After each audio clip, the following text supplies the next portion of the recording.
জামানায় কিছু মিথ্যুক, কিছু দাজ্জাল আপনাদের কাছে আসবে, তারা হাদিস নিয়ে আসবে। ওখানে হাদিসের কথা বলেছে, আপনারা বলছেন দাজ্জাল, তারা বলতেছে যে হাদিস দিয়ে আপনাদেরকে ধোঁকা দেবে। আমরা তো খালি রাস্তা করি, সবাই মুহাম্মাদের সাথে দরুদ পড়ি। আল্লাহুম্মা সাল্লি আলা সাইয়্যিদিনা মুহাম্মাদ ওয়া আলা আলি সাইয়্যিদিনা মুহাম্মাদ ওয়া বারিক ওয়া সাল্লিম। নাহমাদুহু ওয়া নুসাল্লি আলা রাসূলিহিল কারীম, আম্মা বা'দ। ফাআউযু বিল্লাহি মিনাশ শাইতানির রাজীম। বিসমিল্লাহির রাহমানির রাহিম। قال الله تبارك وتعالى وثيابك فطهر. وعن ابي هريره رضي الله تعالى عنه قال قال رسول الله صلى الله عليه وسلم يقول في اخر الزمان دجالون كذابون ياتونكم من الاحاديث بما لم تسمعوا انتم ولا اباؤكم فاياكم واياهم لا يضلونكم ولا يفتنون. رواه مسلم أو كما قال عليه الصلاة والسلام. محترم বুজুর্গ, আজ আমাদের মাঝে বিভিন্ন সময় বিভিন্ন ধরনের ফিতনা চলে আসে। এটা আসলে স্বাভাবিক, আসবে। সেই ফিতনা মোকাবেলা করার জন্য আল্লাহ তাআলা বিভিন্ন সময় বিভিন্ন ব্যক্তিকে তুলে দাঁড় করে দেয় যে তারা আমাদের ওই ফিতনাটাকে কিভাবে দূর করে। যেরকম বর্তমান আমাদের কাছে ফিতনার কোনো অভাব নেই। বাজারে যাবেন, রাস্তায় যাবেন, ঘাটে যাবেন, সব জায়গায় ফিতনা। আর হাদিসের মধ্যে আছে যে তিরমিজি শরীফের হাদিস, হুজুর পাক সাল্লাল্লাহু আলাইহি ওয়াসাল্লাম বলেন যে শেষ জামানায় এত ফিতনা মানুষের সামনে উপস্থিত হবে যেরকম অন্ধকার রাত। অন্ধকার রাতের মধ্যে মানুষের সামনে ফিতনা আসতে থাকবে, আর ওই ফিতনা যারা মোকাবিলা করবে তারাই হবে প্রকৃত মুমিন।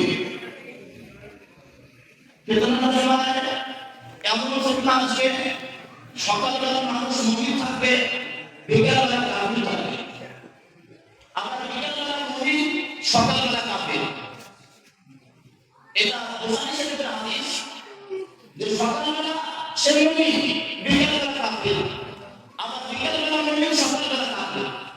এখন এই প্রশ্ন হলো যে যারা মুমিন হবে তারা তো আমাদের মতো ইসলাম তাদের থাকবে, দাঁড়িয়ে থাকবে, সে কাফির আবার কি করে হয়?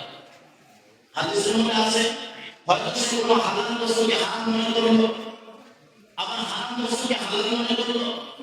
তো হারামকে হালাল মনে করা এবং হালালকে হারাম মনে করা এটা মানুষকে ইসলাম থেকে খারিজ করে দেয়। সে ব্যক্তি আর মুসলমান থাকে না। যদি কোনো ব্যক্তি একটা হালাল বস্তুকে হারাম মনে করে তাহলে তার দুইটা যে সম্বন্ধ আছে সে বিচ্ছেদ হয়ে যায়, অটোমেটিক্যালি তার মধ্যে দালাল পড়ে যায়।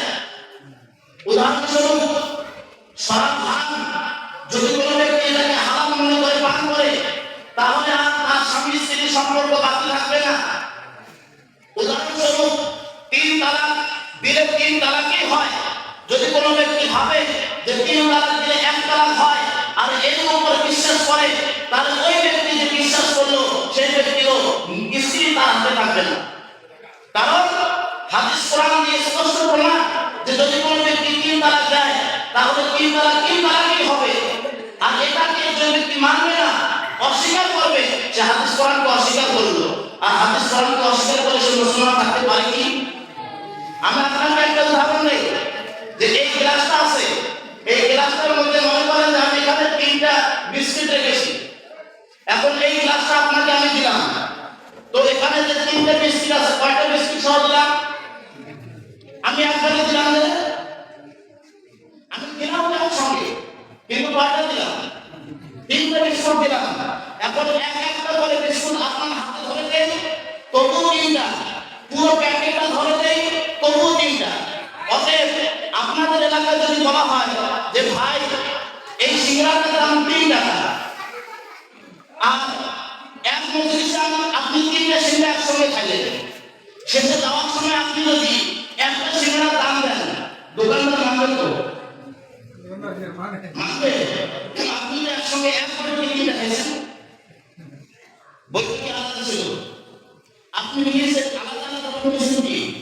এক করে আপনি 3টা খাইলেন, তাহলে দোকানদার মানতেছে না যে না ভাই 3টা নেওয়া যাবে না, কারণ আপনি 3টা খাইছেন, আপনাকে কয়টা দিতে হবে? 9 টাকা দিতে হবে। এজন্য মাহবুব মুসলিম হাদিস কোরআনের ব্যাপারে পারাতে গেলে মনে মনে পারাতে হয়। শুধু আমার মন চাই জিন্দগি আমি যেটাই করবো সেটাই মানবো, তা হবে না। এরকম আমাদেরই পরিচিত একজন ব্যক্তি একটা আহলে হাদিস ভাইয়ের দোকানে বসে গেছিল। বসে যাওয়ার পর তাদের ঘটনা বলছি যে 3টা সিঙ্গারা তার দোকানে খাচ্ছে 5 টাকা দাম। যাওয়ার সময় সে তাকে 5 টাকা ধরে দিয়েছে। সে বলল কি ব্যাপার ভাই, আপনি তো 3টা খেলেন, আপনি তো 3টা খেলেন। তো বলছে না এক দুটোকে খাচ্ছি তো এই জন্য একটা দাম না। বলছে তা কি করে সম্ভব? তাহলে যেরকম এটা সম্ভব নয়, বলে এক দুটোকে 3 তালাক দিলে 1 তালাক হয়, এটা অসম্ভব। কারণ তার মুক্তি 3 কথাটা বার হয়েছে, অতএব 3 তালাকই করবে। এই জন্য আপনারা মুসলিম কথাগুলো আপনারা একদম ধ্যান দিয়ে শুনবেন। মানুষ যে কোয়ালিটি হয়, শয়তান আমাকে ওই কোয়ালিটি দিয়ে ধোঁকা দেয়। আমি জানি তুমি শয়তান মানে তুমি আকারে আমাকে ধোঁকা দেবে, শয়তান মানে তুমি আকারে আমাদের পাশে আসবে, তারা ওই আকারে আমাদেরকে ধোঁকা দেবে। হাদিস আছে, যে হাদিস আমি বললাম মুকাদ্দামা মুসলিম শরীফের 16 নম্বর হাদিস। ওই হাদিসে হুজুর পাক সাল্লাল্লাহু আলাইহি ওয়াসাল্লাম বলেন, আচ্ছা একটা কথা বলি যে হাদিসের যে কিতাব আছে সবথেকে বড় কিতাব আমার কয়টা মানি? বলেন 6টা কিতাব মানি কিনা? 6টার মধ্যে বুখারী ও মুসলিমকে আমরা প্রাধান্য দেই। সর্বপ্রথম বুখারী, তারপর মুসলিম, তারপরে বাকি যে কিতাবগুলো আছে সবগুলোকে প্রাধান্য দেই। কিন্তু হাদিসের শাস্ত্রে যেটা আছে, হাদিসের শাস্ত্রে যেটা আছে যে 6 ধরনের হাদিস পাওয়া যায়। একটা হলো বুখারী এবং মুসলিমের শব্দ অনুযায়ী বুখারীতে যদি থাকে এই হাদিসটা প্রাধান্য পাবে, মানে একটা হলো যেটা বুখারীতে আছে সেটা প্রাধান্য পাবে। আর একটা আছে কি বুখারী মুসলিম সর্বপ্রথম প্রাধান্য পাবে, বুখারী মুসলিম উভয় যেটা আছে মুত্তাফাক আলাইহি এটা সবার আগে থাকবে। তারপরে যেটা বুখারীতে আছে এটা প্রাধান্য পাবে, তারপরে যেটা মুসলিম আছে এটা প্রাধান্য পাবে। এখন এমন হাদিস আছে যেটা বুখারীতে নাই, মুসলিমে নাই, কিন্তু বুখারী এবং মুসলিমের শব্দ অনুযায়ী হাদিসটা সহিহ। তাহলে বুখারী মুসলিম উভয় একসঙ্গে, তো শুধু বুখারী একসঙ্গে, তারপর আবার মুসলিম। তো চতুর্থ নম্বরে যে হাদিসটা বুখারী এবং মুসলিমের শব্দ অনুযায়ী সহিহ, চতুর্থ নম্বরে এই হাদিসের স্থান। তারপরে যে সমস্ত হাদিস শুধু ইমাম বুখারীর শব্দ অনুযায়ী সহিহ, 5 নম্বরে তার স্থান। 6 নম্বরে যে সমস্ত হাদিস শুধু ইমাম মুসলিমের শব্দ অনুযায়ী সহিহ, তার স্থান। তারপরে যে সমস্ত হাদিস ইমাম বুখারীর শব্দ অনুযায়ী পড়ে না, ইমাম মুসলিমের শব্দ অনুযায়ী পড়ে না, কিন্তু অন্যান্য মুহাদ্দিসগণ ওই হাদিসকে সহিহ বলেছে, তারপরে তার স্থান। কিন্তু বুখারীতে নাই বলে ওই হাদিসটা সহিহ না, যে ব্যক্তি ভাবে তার মতো মূর্খ আর দুনিয়াতে নাই। আমি উদাহরণ দেই, মুকাদ্দামা মিশকাত একটি কিতাবের নাম। সেই কিতাবের মধ্যে শাওয়ালিউল্লাহ মুহাদ্দিস দখলি রাহমাতুল্লাহ আলাইহি একটা জিনিস নিয়ে আসছেন যে ওই ইবারতের মধ্যে উনি বলেছেন যে ইমাম বুখারী রাহিমাহুল্লাহ যে স্বীকার করেছেন যে আমার 3 লাখ হাদিস মুখস্থ ছিল। কয় লাখ? বলেন কয় লাখ? আমার 3 লাখ হাদিস মুখস্থ আছে, তার মধ্যে 1 লাখ হাদিস সহিহ। ইমাম বুখারী রাহিমাহুল্লাহ বলেন যে আমি 3 লাখ হাদিস মুখস্থ করেছি, তার মধ্যে 1 লাখ হাদিস সহিহ, 2 লাখ গैर সহিহ। কয় লাখ সহিহ? 1 লাখ। এই 1 লাখ হাদিসের মধ্যে বুখারী শরীফের মধ্যে যদি তাকরার ধরা হয় তাহলে 7275টা হাদিস আমি বুখারীতে এনেছি। কয়টা আছে? 7275টা হাদিস বুখারীতে আছে। আর যদি তাকরারকে হজম করা হয় তাহলে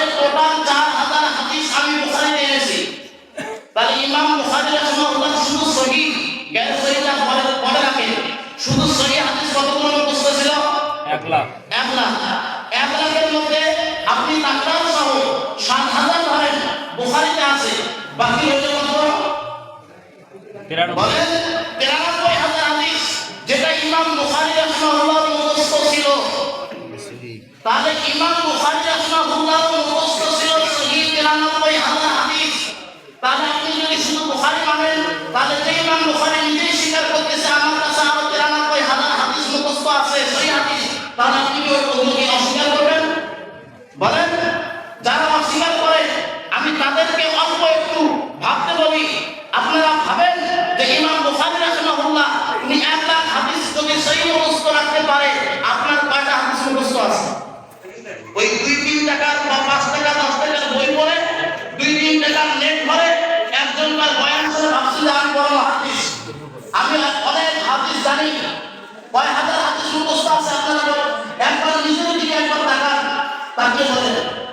তার শেষে ইমাম বুখারী রাহিমাহুল্লাহ বলছেন যে আমি বুখারীতে এই হাদিসগুলো নিয়ে এসেছি, আপনারা ভাবেন না যে সমস্ত হাদিস এই কিতাবে আছে শুধু এগুলোই সহিহ আর এছাড়া সহিহ না। কে বলছে? ইমাম বুখারী রাহিমাহুল্লাহ নিজে বলছেন যে আপনারা এরকম ধারণা করেন না যে বুখারীতে যেটা আছে এটাই সহিহ, বাকিটা গায়র সহিহ, এই সমস্ত ধারণা ভুল। ইমাম বুখারী বলছেন এরকম আন্দোলন মুসলমানদের আমাদের ভাবতে হবে যে যারা হাদিস নিয়ে আসছে সে হাদিস কোন কোয়ালিটি, তাদের কতটুকু হাদিস ব্যাপারে জানা আছে, হাদিস শাস্ত্রে সে কতদিন মেহনত করেছে, কতদিন মাদ্রাসা করেছে, কতদিন মহাদিসের সামনে সে গিয়ে মানে দেখিয়ে দিয়েছে বা বসেছে, দেখতে হবে। এই জন্য মুসলিম শরীফে হাদিস মানে কথাটা বলছি যে মুসলিম শরীফের 16 নম্বর হাদিস হুজুর পাক সাল্লাল্লাহু আলাইহি ওয়াসাল্লাম বলেন ওখানে যে ইয়াকুনু ফি আখির জামানে ইয়াতাজানুনা কাযাবুনা ইয়াতুরাকুম ইলা হাদিস, শেষ জামানায় কিছু মিথ্যুক, কিছু দাজ্জাল আপনাদের কাছে আসবে, তারা হাদিস নিয়ে আসবে। ওখানে হাদিসের কথা বলেছে, আমরা বলছি দাজ্জাল। তারা বলতেছে যে হাদিস দিয়ে আপনাদেরকে ধোঁকা দেবে, কারণ আমরা মুসলমান, আমরা হাদিস কোরআন উভয়টাই মানি, হাদিস মানি কোরআন মানি, এমন না যে আমরা হাদিসকে অস্বীকার করি কোরআনকে অস্বীকার করি। আর এই হাদিস কোরআন দিয়ে আমাদেরকে ধোঁকা দেওয়া হবে, আমাদের পথকে মানে বিভ্রান্ত করার কি করে চেষ্টা করবে। যেরকম বাংলাদেশে আছে আহলে কোরআন, জানেন না? আহলে কোরআন জানেন তো? বাংলাদেশে একটা ফেরনা আছে আহলে কোরআন। আহলে কোরআন মানে কি? এরা বলে আমরা শুধু কোরআন মানবো, হাদিস মানবো না। তো ওদের স্লোগান, ওদের আলোচনা যে আমরা শুধু কোরআন মানবো, হাদিস মানবো না। আচ্ছা কোরআনটা কার কিতাব? বলেন কোরআনটা কার কিতাব? তারা যদি বলে আমরা শুধু কোরআন মানবো, কথাটা ভালো না খারাপ? ভালো। কথাটা একবার আপনারা নিজে বের নেন যে কোরআন যেটা আছে আমরা ওটাই কোরআন বলবো, ভালো না খারাপ? কথাটা ভালো না খারাপ? ভালো। কিন্তু আপনাদেরকে আমাদেরকে কোরআন ধোঁকা দিচ্ছে। কোরআনে শুধু কোরআন নয়, কোরআনের যেটা আছে ওয়ামা ইয়ানতিকু আনিল হাওয়া ইন হুয়া ইল্লা ওয়াহয়ুন ইউহা, মুহাম্মদ সাল্লাল্লাহু আলাইহি ওয়াসাল্লাম নিজের তরফ থেকে কোনো কথা বলে না, যা কিছু বলে এটা আল্লাহর তরফ থেকে ওহী। অতএব এর আগে যেটা বলা হলো ওয়ামা আতাকুম রাসূল ফাখুযু ওয়ামা নাহাকুম আনহু ফান্তাহু, রাসূল সাল্লাল্লাহু আলাইহি ওয়াসাল্লাম তোমাদেরকে যে জিনিসটা দেয় তোমরা ওইটাকে আঁকড়িয়ে ধরো, আর যে জিনিসটা থেকে নিষেধ করে তোমরা ওটা থেকে দূরে সরো। এটা বোঝা যায় যে কোরআন এবং আল্লাহ রাসূল সাল্লাল্লাহু আলাইহি ওয়াসাল্লামের উপর যে ওহী হয়, তাই ওহী লফজের দিক থেকে হয় বা ওহী মানার দিক থেকে হয়, অর্থাৎ হাদিস উভয়টাকে মানতে হবে। যেরকম আহলে কোরআন মুসলমানদেরকে কোরআনের নাম দিয়ে ধোঁকা দিচ্ছে, ততক্ষণ আহলে হাদিস আমাদেরকে হাদিসের নাম দিয়ে ধোঁকা দিচ্ছে। আমরা যারা হানাফি, আমরা যারা শাফি, আমরা যারা মালিকি হাম্বলি, আমরা কি এতদিন মানে বলা গিয়েছিলাম আমরা হাদিস কোরআন বুঝে যাই? এই 1400 বছর 1500 বছর আমরা কি মানুষকে ধোঁকা দিয়ে আসছি? আমরা কি হাদিস কোরআনের উপর আমল করে নাই? এইরকম ধারণাটা কেন হলো? এইরকম ধারণা হলো মুসলমানদেরকে ইসলাম থেকে দূরে সরানো, মুসলমানদেরকে হাদিসকে অস্বীকার করাতে বাধ্য করা। কারণ এরা বলে আমরা যেটা বলি এটা সহিহ, এছাড়া বাকি সব গায়ের সহিহ। তার মানে ওরা যেটা বলে ওটা ঠিক, বাকিটা তো আছে সব ভুল। আর আমরা যে ভুল যেটাকে সাব্যস্ত করলো, কোনটাকে ভুল সাব্যস্ত করলো? বলেন তো, হাদিসকে নিয়ে ভুল সাব্যস্ত করলো।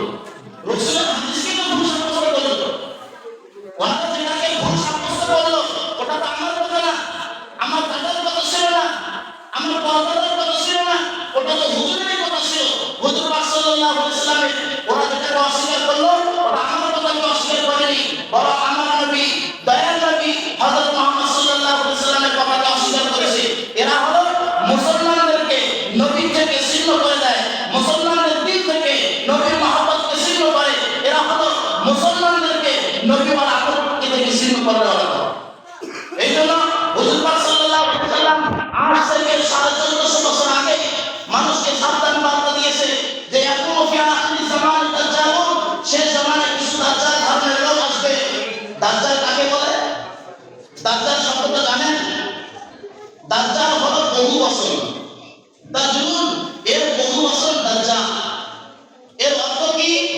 সত্য এবং মিথ্যাকে একসঙ্গে মিশ্রিত করে মানুষের সামনে পেশ করা, যে মানুষ বুঝতে পারবে না কোনটা সত্য কোনটা মিথ্যা। মনে করেন যে এই গ্লাসটা আছে, এখানে হাফ গ্লাস পানি আছে, আমি হাফ গ্লাস দুধ ঢেলে দিলাম। এখন সাধারণ মানুষ পার্থক্য করতে পারবে যে কোন ফোঁটাটা পানি আর কোন ফোঁটাটা দুধ? পারবে কি? যেরকম এখানে হাফ গ্লাস পানিতে হাফ গ্লাস দুধ দিলাম, দুধ এবং পানিকে মিশ্রিত করে মানুষের সামনে পেশ করলাম, মানুষের হিম্মত নাই যে এর মধ্যে কোনটা সঠিক কোনটা বেঠিক বার করবে। ততটুক যে দাজ্জাল হবে, তার কাজ হবে মানুষের মধ্যে ভুলভাল প্রচার করা, এবং এমন ভাবে প্রচার করবে সাধারণ মানুষের ক্ষমতাও থাকবে না যে তার মধ্যে পার্থক্য করে কোনটা ভালো আর কোনটা ঠিক। ভালো আর মন্দের মধ্যে পার্থক্য করার কোনো ক্ষমতা থাকবে না। তাই তো আপনার আমার কাছে যখন হাদিস নিয়ে আসে, আমরা ভাবে না এটাই ঠিক, ভুল হলো এটাই ঠিক, ভালো হলো এটাই ঠিক, তার পার্থক্য করার ক্ষমতা আমাদের মধ্যে থাকবে না। এই জন্য হুজুর পাক সাল্লাল্লাহু আলাইহি ওয়াসাল্লাম আগে বলেছেন যে ইয়াকুমু ফি আখিরি জামানে দাজ্জালুনা কাযাবুনা ইয়াকুনাকুম মিনাল আহাদিস। এটা বলে নাই যে বাপদাদার ঘটনা নিয়ে আসবে, এটা বলে নাই অমুক নিয়ে আসবে তমুক নিয়ে আসবে, বরং যেটা বলেছে যে এরা হাদিস দিয়ে মানুষকে ধোঁকা দিবে। হুজুর পাক সাল্লাল্লাহু আলাইহি ওয়াসাল্লাম এই দল থেকে আমাদেরকে সাবধানতা অবলম্বন করতে বলেছেন। তারপরে হুজুর পাক সাল্লাল্লাহু আলাইহি ওয়াসাল্লাম বলেছেন লা তাসমাউ আনতুম ওয়া লা আবাউকুম, এদের কথা মানে ইয়াকুনাকুম মিনাল আহাদিস বিমা লা তাসমাউ আনতুম ওয়া লা আবাউকুম, এমন হাদিস নিয়ে আসবে যেটা না কখনো তুমি শুনেছো আর তোমার বাপ-দাদা কোনোদিন শুনেছে। তো এর থেকে আমাদেরকে বাঁচাতে হুজুর পাক সাল্লাল্লাহু আলাইহি ওয়াসাল্লাম আদেশ দিয়েছে ওয়া ইয়াকুম ওয়া ইয়াহুম, তোমরা নিজেও এর থেকে দূরে থাকো এবং ওদেরকে তোমাদের থেকে দূরে রাখো। কেন? লা ইউদিল্লুনাকুম ওয়া লা ইউফতিনুনাকুম, যাতে এরা তোমাদেরকে না ধোঁকা দেয় না পথভ্রষ্ট করে। এরা পথভ্রষ্ট করার জন্য আসবে। আমি আপনাদেরকে একটা প্রমাণ দেই যে হানাফি মাযহাব এটা 100 এর মধ্যে 100 হাদিস এবং কোরআনকে অনুসরণ করে, হাদিস এবং কোরআন মোতাবেক চলে। আমরা হাদিস কোরআন ছাড়া অন্য কোনো কথা বলি না। আমাদের প্রত্যেকটা মাসলা মাসাইলের ইস্তেদলাল আমরা হাদিস এবং কোরআন থেকে নেই। হয় হাদিসে পাবো, না হলে কোরআনে পাবো, না হয় সাহাবায়ে কেরামের ইলমে পাবো, না হয় যে সমস্ত মাসলা মাসাইল কোরআন এবং হাদিসে নাই, গত মাসে আমি বলেছিলাম সেটা কিয়াস থেকে আমরা বার করব। মাহতারাম মুসলিম বুজুর্গ, কিয়াসটা কি? কিয়াস কোন নতুন কানুন আবিষ্কার করে না। কিয়াস শরীয়তের মধ্যে নতুন কোন জিনিস আবিষ্কার করে না, নতুন আবিষ্কৃত জিনিসকে বিধান করা হয়। কিয়াসটা কি? কিয়াসের ব্যাপারে ওলামায়ে কেরাম বলেন আল কিয়াসু মুযহিরুল লা মুসলিমুন, যে কিয়াস মানুষের সামনে কোরআন হাদিসের লুকায়িত মাসলা মাসাইলকে প্রকাশ করে, নতুন কোন মাসলা সাবিত করে না। কিয়াসের ব্যাপারে বলেন যে আল কিয়াসু মুযহিরুন, যে হাদিস এবং কোরআনের মাঝখানে যে সমস্ত মাসলা মাসাইল লুকিয়ে আছে, সাধারণ মানুষের ব্রেন যে সমস্ত মাসলা মাসাইল যায় না, ওলামায়ে কেরাম কিয়াস করে এই সমস্ত মাসলা মাসাইলকে সাধারণ মানুষের সামনে প্রকাশ করে। লা মুসলিম, নতুন করে কোনো মাসলা মাসাইল সাবিত করে না। আমি একটা উদাহরণ দেই। নামাজ আমার মুক্ত যখন পড়াই বাচ্চাদেরকে, মুক্ত কি পড়াই বলেন তো? নামাজের ভিতরে বাইরে কেন খরচ বলেন? নামাজের বাইরে 7 খরচ, ভিতরে 6। আহকাম আহকাম দেওয়ার খরচ বলি কিনা? আমি বলি কিনা? এখন আমরা কি বাচ্চাদেরকে বলি যে নামাজের মধ্যে 13টা খরচ, তার মধ্যে 1 নম্বর হলো শরীর পাক, 1 নম্বর শরীর পাক। এখন মাসলা তো ওপরে 1 নম্বর শরীর পাক, এটা মাসলা কিনা বলেন? শরীর পাক এটা মাসলা কিনা? আপনারা সবাই জানেন মাসলা। হানাফি কিতাবের মধ্যে লেখা আছে যে যে নামাজের বাইরে এবং ভিতরে পার্থক্য 13টা খরচ নামাজের বাইরে এবং ভিতরে, কিন্তু এই যে বাইরে এবং ভিতরে 13টা খরচ এইভাবে উল্লেখ করা আছে কোন জায়গায় দেখা ডাইরেক্ট একসঙ্গে না কোরআনে পাবেন না হাদিসে পাবেন। তাহলে আমরা কোথা থেকে নিয়েছি? কোরআন হাদিস থেকে নিয়েছি। যেরকম সূরা মায়েদা আয়াত নম্বর মানে সূরা মায়েদা পারা নম্বর 6 আয়াত নম্বর 6 প্রথম রুকু শেষ দ্বিতীয় রুকু শুরু। কিতাব খুলে কোরআনের ডান সাইডে একদম দ্বিতীয় রুকু শুরুতে আল্লাহ তাআলা বলেন, কি বলেন? ইন কুনতুম জুনুবান ফাতাহহারু, যে নামাজ পড়ার সময় তোমার যদি গোসলের প্রয়োজন হয়, তুমি যদি নাপাক থাকো তাহলে তুমি পাপী অর্জন করো। তাহলে নামাজের প্রথম শব্দ আমরা পাইলাম শরীর পাক, এর প্রমাণ কোথায় পাইলাম বলেন? কোরআনে। তাহলে আমরা তো বললাম নামাজের সময় শরীর পাক, এর ফলে মানে দলিল আমরা কোরআন থেকে দিলাম, নিজের মন থেকে কি বলছি? আমরা তো নিজের মন থেকে কিছু বলি না। তাহলে হানাফি মাযহাব এটা বিদআত কি করে হতে পারে? হানাফি মাযহাব শিরক কি করে হতে পারে? মাত্র বুঝবো আমাদেরকে ধোঁকা দেওয়া হচ্ছে, আমাদের সাধারণ মানুষকে ধোঁকা দেওয়া হচ্ছে। যেরকম দ্বিতীয় শব্দটা কি? প্রথম আমরা জানি শরীর পাক, দ্বিতীয় নাম্বার কাপড় পাক। কাপড় পাক দলিল ছাড়া কি বলে? হানাফি মাযহাব কোনো দলিল ছাড়া বলে না। কাপড় পাকের দলিল আছে সূরা মুদাসসির আয়াত নম্বর 4 আল্লাহ তাআলা বলেন 4 নম্বর আয়াত সূরা মুদাসসির শুরু একদম 29 পারা একদম যেখানে সূরা শুরু তার নিচে ছোট ছোট 4টি আয়াত, সে 4 নম্বর আয়াত আল্লাহ তাআলা বলেন ওয়াসিয়াতা কাফামাকি, যে তুমি তোমার কাপড়কে পরিষ্কার রাখো, তোমার কাপড়কে পরিষ্কার রাখো। অপবিত্র কাপড় দিয়ে নামাজ হয় না, নামাজ পড়তে গিয়ে কাপড় পরিষ্কার লাগে। তাহলে 29 পারা আল্লাহ তাআলা বলেন ওয়াসিয়াতা কাফামাকি। আমাদের কোরআনে আমরা ওখান থেকে নিলেন যে এখানে নামাজের ফরজের মধ্যে দ্বিতীয় ফরজ লিখে দাও যে নামাজ পড়তে গেলে তাকে কাপড় পা রাখতে হবে। নামাজ পড়তে গেলে আমরা জানি যেরকম শরীর পাক কাপড় পাক, তার মধ্যে একটা জিনিস লাগে নামাজের জায়গা পাক। নামাজের জায়গা পাক এটাও লাগে। আল্লাহ তাআলা সূরা বাকারা আয়াত নম্বর 125 ওই আয়াত আল্লাহ তাআলা বলেন যে ওয়াহিদনা আলাইয়া ইব্রাহিম ওয়া ইসমাঈল আন তাহিরা বাইতিয়া লিত-তাইফিনা ওয়াল আকিফিনা ওয়া রুকাইয়া সুজুদ। আল্লাহ তাআলা বলেন যে হযরত ইব্রাহিম আলাইহিস সালাম, হযরত ইসমাঈল আলাইহিস সালাম এনাদের কাছে আমরা হুকুম নিয়েছি যে তুমি আমার ঘরকে অর্থাৎ বাইতুল্লাহকে তুমি কি করবে? পাক ও পবিত্র রাখবে। যারা তাওয়াফ করবে তাদের জন্য, যারা নামাজ পড়বে তাদের জন্য। তাহলে যেখানে নামাজ পড়তে হয় সেটা আমাদের জন্য কি পাক দরকার। এর দলিল আমরা কোরআন থেকে নিয়েছি, বিনা দলিলে আমরা কোনো কথা বলি না। তখন বুখারী শরীফে একটা হাদিস আছে, হুজুর পাক সাল্লাল্লাহু আলাইহি সাল্লাম বলেন যে আল্লাহ তাআলা আমাকে 5টা এমন নিয়ামত দিয়েছে এর পূর্বে কোন নবীকে দেয় নাই। তার মধ্যে আল্লাহ তাআলা আমাকে যে একটা নিয়ামত দিয়েছে, একটা কি জুলিয়াতুল আরদু মুসলিমান ওয়া তুহুরা, যে আল্লাহ তাআলা পৃথিবীর সমস্ত মসজিদকে আমার উম্মতের জন্য নামাজের জায়গা বানিয়ে দিয়েছে। তারপরে তুহুরা এবং এই পুরো পৃথিবীর মাটিকে আমরা আল্লাহ তাআলা উম্মতের জন্য পবিত্র অর্জন করার বস্তু বানিয়ে দিয়েছে। আমি যদি নাপাক হই, আমার যদি ওযু না থাকে অথবা গোসল যদি না থাকে, এলাকায় পানি নাই, ওই সময় আমি কি করি? তাইমুম করি। তাইমুম কি দিয়ে করি বলেন? মাটি দিয়ে করি। যদি তাইমুম মাটি দিয়ে করি, মাটিটা যদি নাপাক হতো তাহলে আমরা তাইমুম করতে পারতাম। আমাদের যে শরীরে নাপাক এই অপবিত্রতা দূর হতো, কোনোদিনও দূর হতো না। তার মানে বুঝে গেল মাটির পাক। আল্লাহ তাআলা এই মাটিকে এই উম্মতের নামাজের জায়গা বানিয়েছে।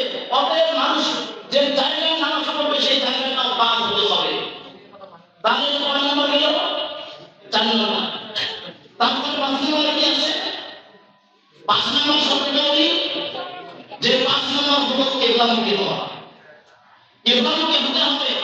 এটা আমাদের শব্দ যে হুজুর কিবলামুখী হতে হবে, এর প্রমাণ কি? আপনারা হানাফিরা বলেন যে কিবলামুখী হতে হবে। এরা ওরা অস্বীকার করে না। আমি বলতেছি কি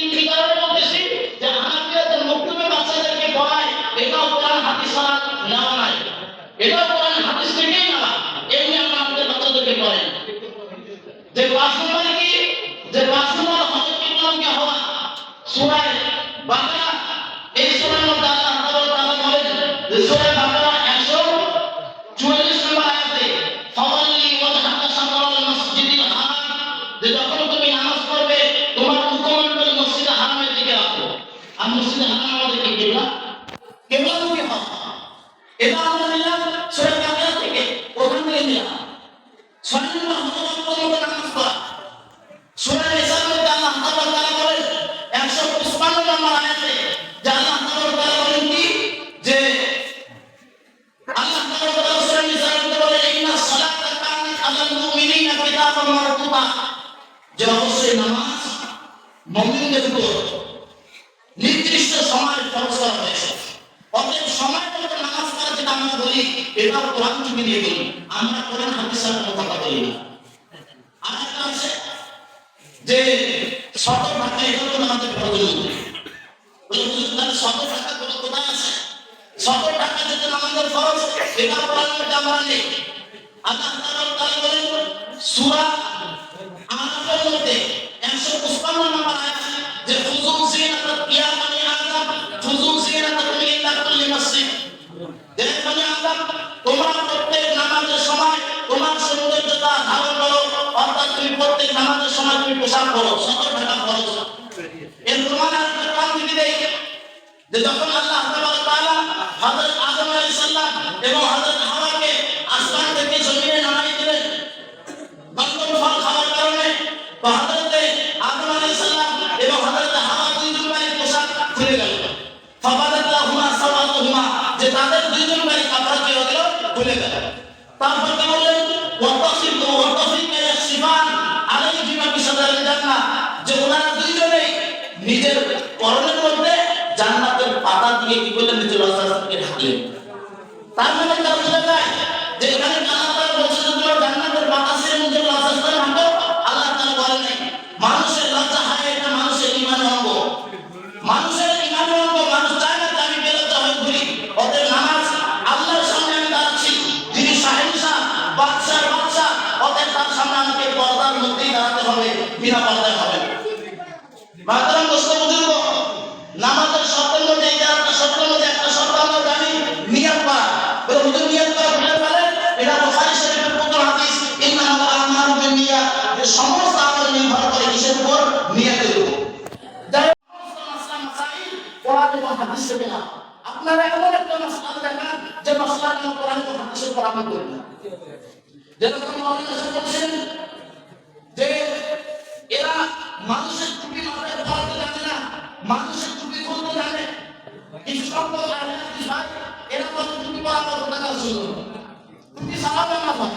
আমি বলছি টুপি সারা নামাজ হয়, যে আপনি বলছেন টুপি সারা নামাজ হয়, এর মধ্যে পার্থক্য আছে। আমরা বলবো কোন জায়গায় টুপি নাই, এরকম অবস্থায় নামাজের সময় হয়েছে, যদি নামাজ পড়ে নামাজ হবে কিনা।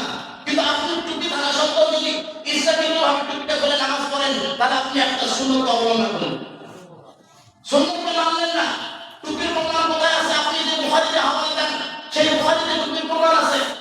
সাহাবায়ে কেরাম হুজুর পাক সাল্লাল্লাহু আলাইহি ওয়াসাল্লামকে জিজ্ঞাসা করলেন যে ইয়া রাসূলুল্লাহ মা ইয়ালবিসুল মুহরিম, যে যারা হালতে ইহরামের মধ্যে থাকে তারা কোন কোন পোশাক পরিধান করতে পারে?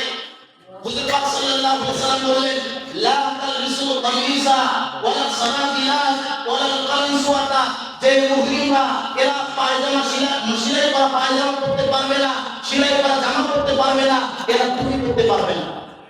হুজুর পাক সাল্লাল্লাহু আলাইহি ওয়াসাল্লাম কি উত্তর দিলেন? বলেন তো সাহাবায়ে কেরাম বলেন যে ইয়া রাসূলুল্লাহ মুহরিম কোন কোন বস্তু পরতে পারে? আর হুজুর পাক সাল্লাল্লাহু আলাইহি ওয়াসাল্লাম তিনটা জিনিসের নাম বলেন যে এই তিনটা জিনিস পরতে পারে না। যে যারা হাতে ইহরামের মধ্যে থাকবে তারা টুপি পরবে না, তারা সেলাই করা জামা পরবে না, তারা সেলাই করা পায়জামা পরবে না। তার মানে পরার বস্তু অনেক, কিন্তু এই তিনটা ছাড়া সব করতে পারে। এখানে হুজুর পাক সাল্লাল্লাহু আলাইহি ওয়াসাল্লাম যেরকম মানুষের জামা পরা থেকে মানুষকে নিষেধ করলেন, পায়জামা পরা থেকে নিষেধ করলেন, এই জামা পায়জামা মানুষের সব সময় থাকে না, কোন কোন সময় থেকে বলেন? মানুষের জামা পায়জামা সব সময় থাকে না, কোন কোন সময় থাকে? আমার কাছে জামা আছে, সব সময় থাকে না, কোন কোন সময়? সব সময় থাকে। কারণ আপনার এমন না যে মজমা আসেন জামা পরে আসেন বাকি সময়টা উলঙ্গ থাকে, এরকম না। মানুষ সবসময় জামা পরে থাকে, এর দ্বারা বোঝা গেল যে যেরকম সবসময় জামা পরে থাকে, পায়জামা পরে থাকে, ততটুকু সবসময় মানুষ টুপিয়ে পরে ছিল সাহাবায়ে কেরাম। যার জন্য হুজুর পাক সাল্লাল্লাহু আলাইহি ওয়াসাল্লাম বলেন যে তোমরা এই হাত দিয়ে আপনার পোশাক ছাড়া বাকি সব পরো। এজন্য আপনার মুসলিম বুজুর্গ, এই হাদিসের পিছনে যদি আমরা যাই, এই হাদিসের যদি ব্যাখ্যা করি, এর দ্বারা বোঝা যায় যে টুপি পরাটা এটা সাহাবায়ে কেরামের আম হালত ছিল। সর্বদা সাহাবায়ে কেরাম টুপি পরতেন।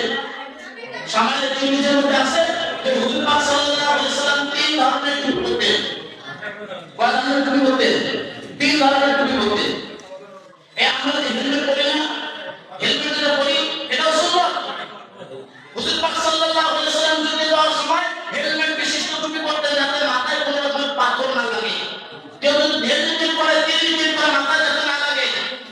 এজন্য এখন মুসলিম বুজুর্গ যারা বলে আমি জানি এরা অজান্তে বলে, এদের কাছে ইলমি কোনো চর্চা নাই। আজ আমি 5 বছর থেকে এই হাদিসের উপর পড়াইতেছি, আল্লাহ শুকর আলহামদুলিল্লাহ।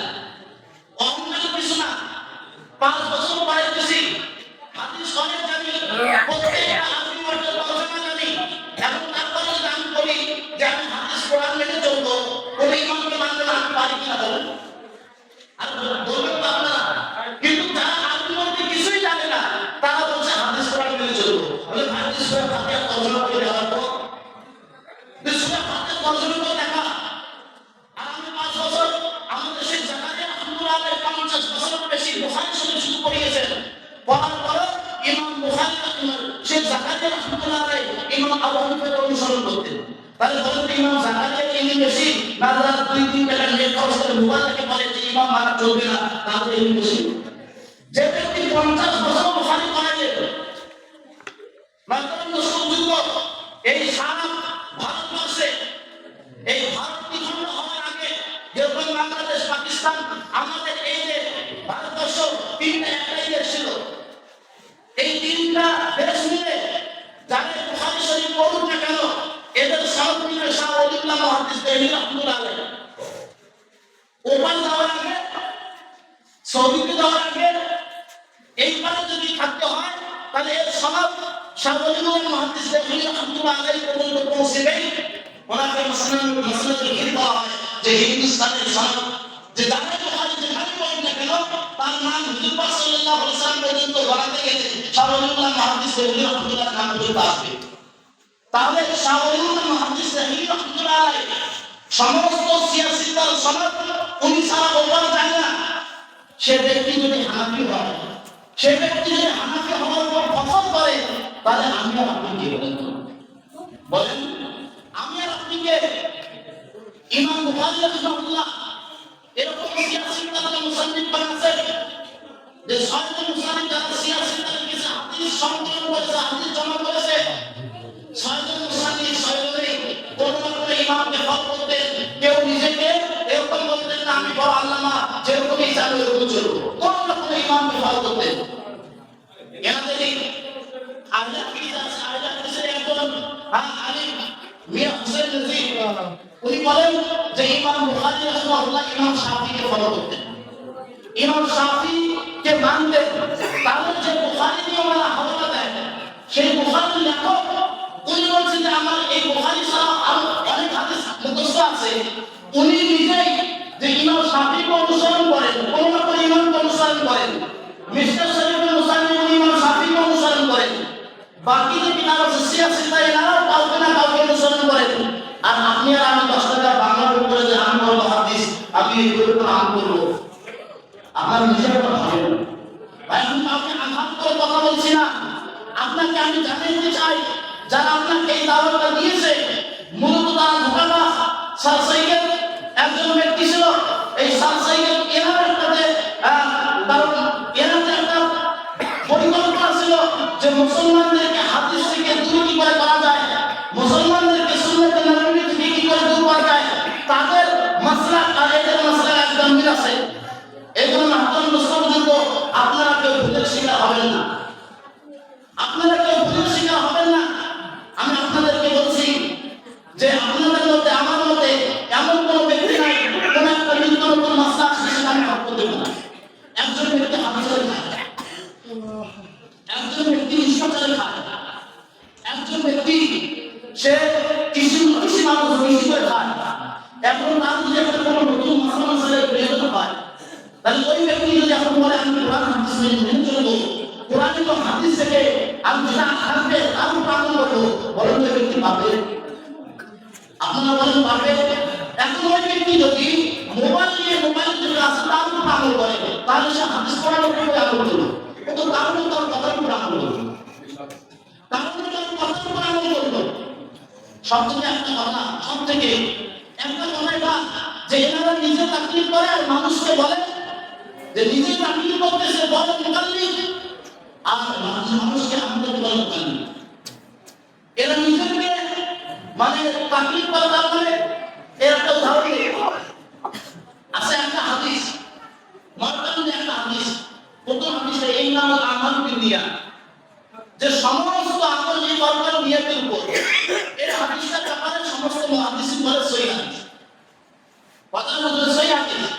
এখন কথা হলো যে আমি নিজে আমার কাছে এই হাদিসটা শুধু সনদ আছে, কেউ বলে নাই যে এই হাদিসের এতজন রাবি আছে, এতজন ব্যক্তি হাদিসটা বর্ণনা করেছে, কিন্তু ওই ব্যক্তি হালত বিষয়ে আমি কিছু জানি না।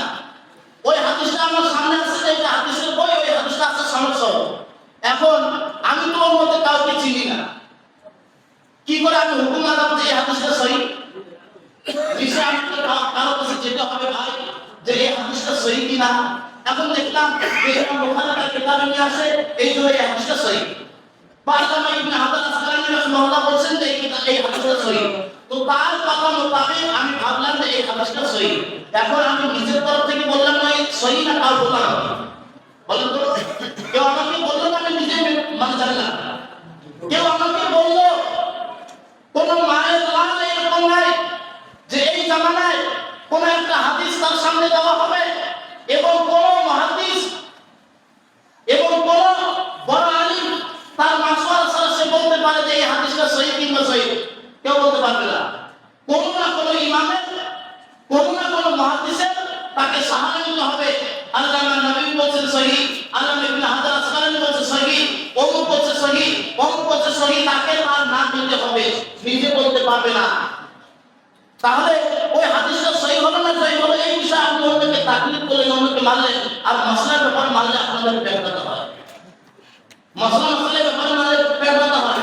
এই জন্য আপনারা বুঝুন, যেরকম আমাদের ভাইরা বলে যে কি, যে উদাহরণস্বরূপ নামাজের পরে দোয়া করা বিদআত, বলে না নামাজের পরে দোয়া করা বিদআত। আমি বলি ভাই বেদাত কি করে হবে? বেদাতের সময় আপনাদের জানা আছে?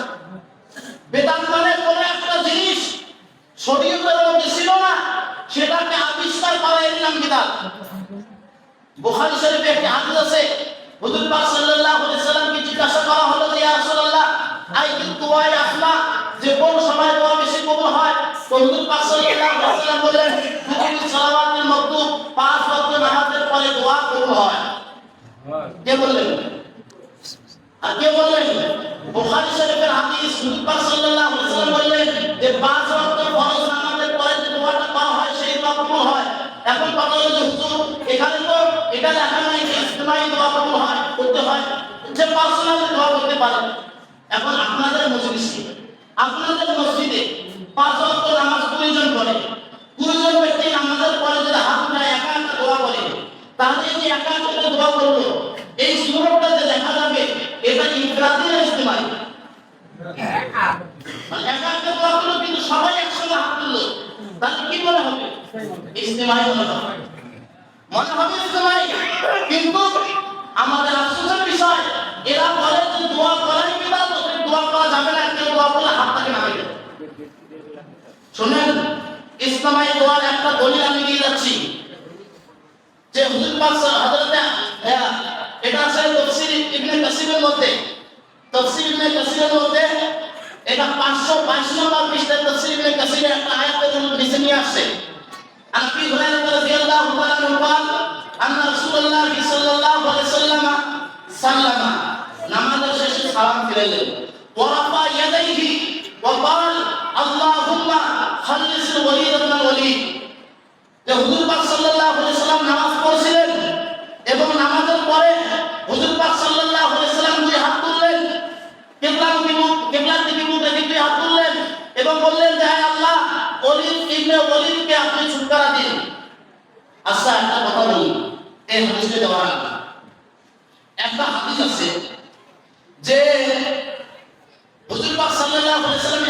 মদিনা থেকে মক্কা সফর করছিলেন। হযরত আব্দুল্লাহ ইবনে ওমর রাদিয়াল্লাহু তাআলার সাথে ছিল। তো হুজুর পাক সাল্লাল্লাহু আলাইহি ওয়াসাল্লাম একদিন এক গাছের নিচে পেশাব করলেন।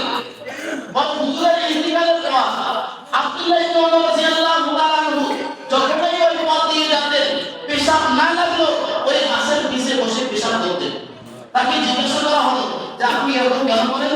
বলে আমার মেহবুব সাল্লাল্লাহু আলাইহি ওয়াসাল্লাম তার জীবদ্দশায় যখন এই পথ দিয়ে যেতেন তো এখানে বসে পেশাব করতেন, তার জন্য আমি প্রত্যেক সফরে এই গাছের নিচে বসে পেশাব করি। তাহলে হুজুর যদি এক জায়গায় বসে পেশাব করেন, সাহাবায়ে কেরাম ওই আমলটাকে জিন্দা করার চেষ্টা করে। চেষ্টা করলো কিনা যেরকম দেখে দিলাম। তো হুজুর পাক সাল্লাল্লাহু আলাইহি ওয়াসাল্লাম কিবলার দিকে হাত তুলে দোয়া করবেন, আল্লাহুম্মা খাল্লিসিল ওয়ালিদ ইবনুল ওয়ালিদ। আর সাহাবায়ে কেরাম বসে থাকবে আমাদের মতো। আপনারা বলেন বসে থাকবে? হুজুর হাত তুলে দোয়া করবেন আর সাহাবায়ে কেরাম বসে থাকবে। তাহলে এই হাদিসটার ব্যাপারে আপনারা কি বলবেন?